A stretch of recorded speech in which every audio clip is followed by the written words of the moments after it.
misolni o'zida lov berilgan. Shu narsani yozib olamiz. Chegarasi 0,6dan 1,4-ku. Shu yerda berilgan eng pastda turgani A qiymat bo'ladi, balandda turgani B qiymat. A degani 0,6, bu degani 1,4. Endi 8 ekanligi misoli o'zida bor. A bor, B bor, M bor. Navni topib olamiz, qadamni topib olamiz. H teng B minus A taqsim N. Ana chiqdi. 0,1 ekan. Qadamlar soni 0,1 ekan. Endi qaranglar. Misolda berilgan 8 deki. İteratsiya nechadan nechaga boradi? 0 dan 8 gacha. Yana 0 ushimizdan 8 gacha tortamiz. Tamam. Endi x ga mos y. Birinchi qiymati x0 nima bo'ladi? 0,6 bo'ladi. A ga teng bo'ladi. Ikkinchi qiymatini topganda x0 havo plus h deymiz. Endi bizlarda h har doim qo'shiladi-ku, x ning qiymati o'zgaradi. Молодец. To'g'ri belgisini qo'yib olamiz yana h. Hozir quloqidan tortganda javobini o'zi chiqarish uchun. Ana qo'shdik. Endi chetamiz, pastga qarab tortamiz. Ko'p tortib berdim, ha? 9-qiymatdan oldim. Ana bo'ldi. H'ni topdim. Har bir x mos y ni topaman. Y degani ina bu yerda berilgan cosinus x taqsim x plus 1 teng cosinus x o'rnida x0 qausni beklaymiz. Drop qaus ichida x plus 1 qausni bekladik. Ana endi natija chiqdimi? Yana ishlatamiz, quloqimdan ushlab pastga qarab tortamiz. Ana aka, y8 ning qiymatini chiqardim. Endi biz qaysi usulda ishlataymiz? Qaysi Simpson usulasimi, to'rt burchakmi, trapeziya? Birinchi qaysi yozilgan? To'rt burchak yozilgan ekan-a? To'rt burchak ekan. To'rt burchakni 2 ga bo'lib ishlaymiz. O'ng tomon, chap tomon va bilasizlar, sizlar ham shu yerda o'tgan bo'lishingiz kerak. To'g'rimi? Shu yerda o'tganmisizlar? To'g'ri 4 burchak. O'tgansizlar yodingizdan chiqdi. To'g'ri 4 burchak. To'g'ri 4 burchakning o'ng tomoni. O'ng tomon degani nega yechimi y0 dan yaqinlashasan, lekin oxirgi yechimni olmaysan. Chap tomon degani y1 dan y oxirigacha yaqinlashasan. Ya bo'lmasa y dan y1gacha kelasan deb aytsam bo'ladi. O'ng tomon desa yechimi o'ng tarafda yaqinlashasan. Chap tomon desa yechimi chap tarafda yaqinlashasan. Ikkisidan birisi ortiqcha qoladi. Tushundingmi? Demak, deng o'ng tomon degani h ko'paygan. H degani nima bizlarda? 0,1 ko'paytiramiz. Qaus ochamiz avval. Demak, o'ng tomondan borayotirmiz. X yo'q, x0 emas, y0 bu. Era y0 plus y1 plus y2 plus y3 plus y4 plus y5 plus y6 plus y7. O'ng tomon shu yerda tugaydi. Ana chiqdi. Endi o'ng tomondan y1 dan emasmi? Axir o'ng tomon 0 dan boshlanadi. Yo'q, o'ng tomon bo'lsa y8 dan boshlaydi, y1 dan boshlanadi. O'ng tomon. Endi chapga qarab berdingizmi?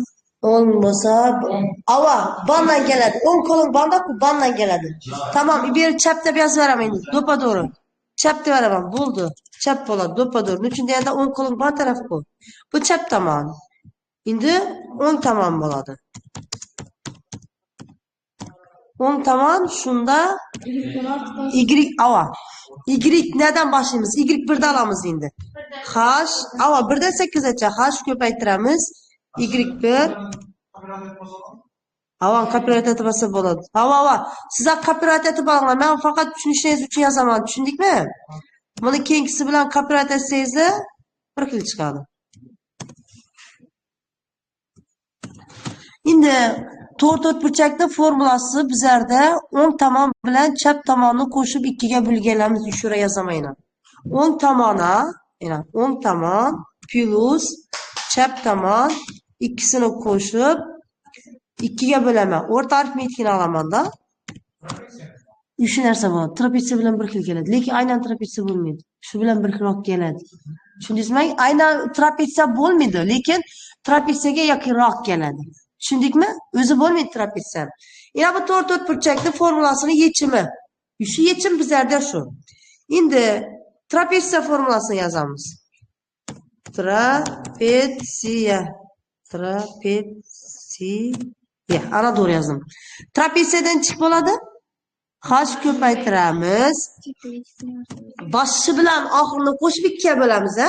Birinchi qiymati y0, oxirgi qiymati y8. Qo'shib ikkisini 2ga bo'lamiz va katta qavusda yozamiz. Qavus. Bu yerda 2 yozilmay qoldi. Ana yozdim. Keyin shu bilan ham beklang. Bu yerda yana bir qavus ochaman. Bu bilan bekladim. Plus y1 dan boshlab olaman. y1 plus y2 plus y3 plus y4 plus y5 plus y6 plus y7. Qavusni beklaymiz. Ana qiymat. Trapetsiya bilan to'rt burchak ikkisi bir xil chiqishi kerak. Shunda yechim to'g'ri. Aslida bir misol ishlab turibmiz-ku, uchisini yechim bir xil chiqishi kerak. Shu misolda bir narsa ishlab turibmiz. Yazdık. Endi Simpson formulasi. Simpson, ha? Yine bundan bir sevitalik işlegen kıymetlerimizi. Ana bo'ldi. Simpson formulasini içine topamiz. H taqsim 3, H drop 3 qavusni ochamiz.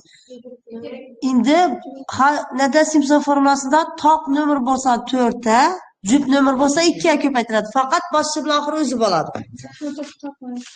Birinchi y boshi bilan oxirini yozamiz. y0 y0